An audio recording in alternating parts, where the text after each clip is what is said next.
আজকে এই ভিডিওতে আপনাদেরকে দেখাবো যে ২০২৫-এ রমজানের রোজার প্রত্যেক দিনের সেহরি এবং ইফতারের সময়সূচি আপনারা নিজের ফোন দিয়ে কীভাবে দেখবেন সেটাই এই ভিডিওতে আপনাদেরকে দেখাবো। তো চলুন ভিডিওটি শুরু করা যাক।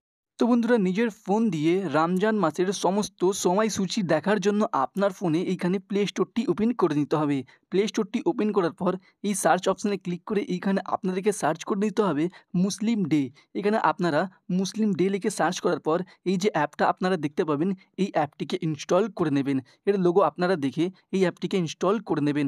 ইনস্টল করার পর এইখান থেকে আপনাদেরকে অ্যাপটিকে ওপেন করে নিতে হবে। ওপেন করার পর আপনার সামনে কিছু এরকম পেজ ওপেন হবে। তো এইখানে একটি অপশান পাবেন, দেশ নির্বাচন করুন। এইখানে ক্লিক করে আপনার দেশের নামটি এইখানে বেছে নিতে হবে। বেছে নেওয়ার পর নিচে একটি অপশান পাবেন, জেলা নির্বাচন করুন। তো এইখানে ক্লিক করে আপনার জেলার নামটি এইখানে বেছে নিতে হবে। বেছে নেওয়ার পর নিচে সেভ অপশানে ক্লিক করে দিতে হবে। সেভ অপশানে ক্লিক করার পর এইখানে আপনাদেরকে জিজ্ঞেস করা হবে যে আপনারা কোন মাযহাবের অনুযায়ী সময়সূচি দেখতে চান।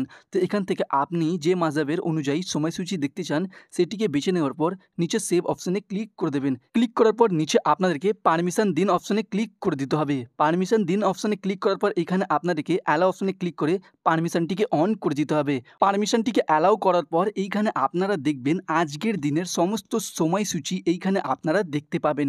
আর যদি আপনারা পরের দিন বা তারও পরের দিনের আপনারা সময়সূচি দেখতে চান তো নিচে আপনারা একটি ক্যালেন্ডার অপশান দেখতে পাবেন। এইখানে ক্লিক করে দেবেন। এইখানে ক্লিক করার পর আপনার সামনে এরকম পেজ ওপেন হবে। তো এখান থেকে আপনারা স্ক্রোল ডাউন করলেই সমস্ত দিনের সময়সূচি আপনারা এখান থেকে দেখতে পাবেন। এরকমইভাবে আপনারা রমজানের প্রত্যেক দিনের সময়সূচি আপনারা দেখতে পাবেন। ভিডিওটি ভালো লাগলে ভিডিওটি লাইক করবেন, চ্যানেলে নতুন থাকলে চ্যানেলটিকে সাবস্ক্রাইব করবেন। চলুন ভিডিওটি শেষ করা যাক।